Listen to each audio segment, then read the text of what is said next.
Hey, Facebook friends, welcome to my page where we embrace imperfection, ditch denial, and do this messy life together. Today, we're talking about the masquerade. Welcome! You're probably a part of this masquerade ball. We'll call it that for fun. But really, it's not fun. I'm talking about when fear masquerades itself. Now, fear is really great when it informs us of something that we truly should be afraid of.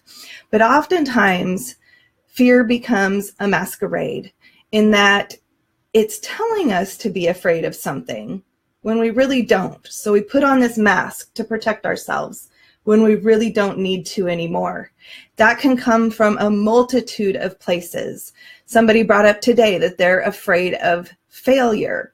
That could be because there's a failure in the past, or there's a little bit of perfectionism and it's terrifying to think of failing, or maybe there's financial pressure when it comes to failing, or emotional considerations. But those are all masks. Those are all masks that we put on when we're afraid to fail. We can put on words like, it's just not the right time in my life to be doing X, Y, and Z. Or, I just don't know if I really have heard God right on this one. So maybe I shouldn't be leading a Bible study right now. Or maybe you tried to lead a Bible study in the past and it went nowhere fast. Or in your mind, you wanted 20 people to come and only 2 people came. And so you've registered that as a failure. But what we need to understand about these masks that come on and put fear in our heart is that those masks can come off. So they come on, maybe sometimes for legitimate reasons. Let's say you have a fear of public speaking, but it's kind of legit because when you were in grade school, you just bombed on a speech, or in high school, you just bombed on a speech and you've been mortified. Okay, well, that's legitimate. That makes you afraid. That's okay. But you're not afraid anymore.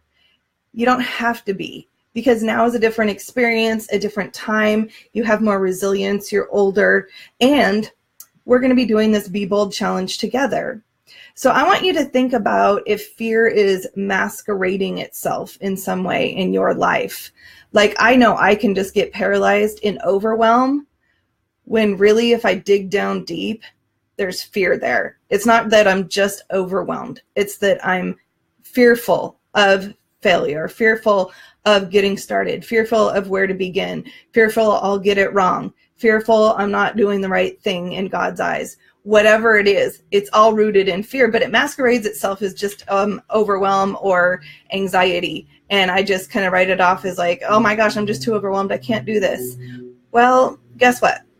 To get through that mask and to get that mask off of your face, like you're taking off glasses, except for in this case, it's a good thing. Take off the mask of fear. We've got to really begin to understand what it is we're fearful of, and then what it is we can do about it. And there's a whole lot we can do about some of these just basic fears that are getting in our way.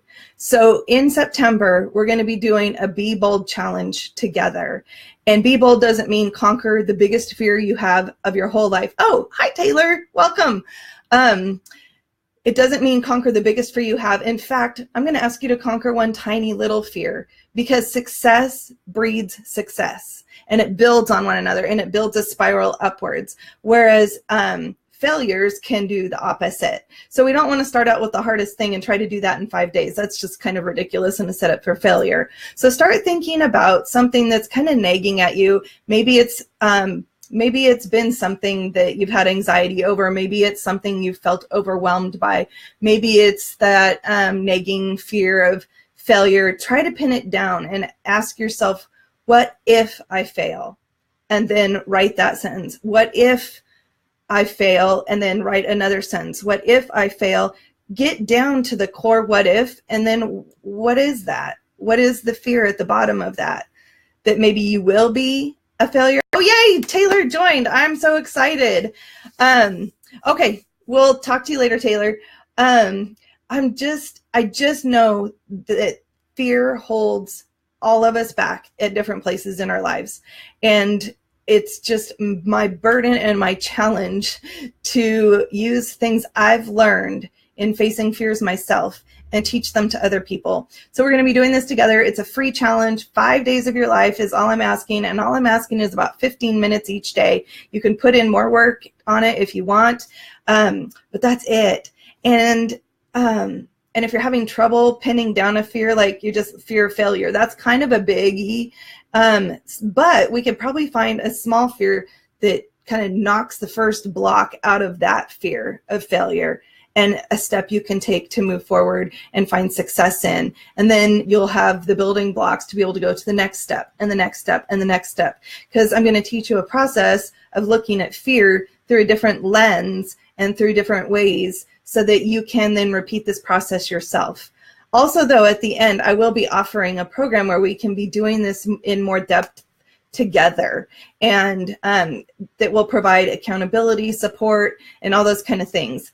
So I'll teach more about that later, but right now I want you to be thinking about what fear is getting in your way, and is something getting in your way of living your dreams, and is it a masquerade for fear? So join me in the masquerade ball today, and we're going to ditch those masks later in September. Go ahead and just click the bit.ly link that is on the top of this post, or go ahead and click join now on my Facebook page here, and we'll get you in. I'm really excited to have you. So come on in. Bye.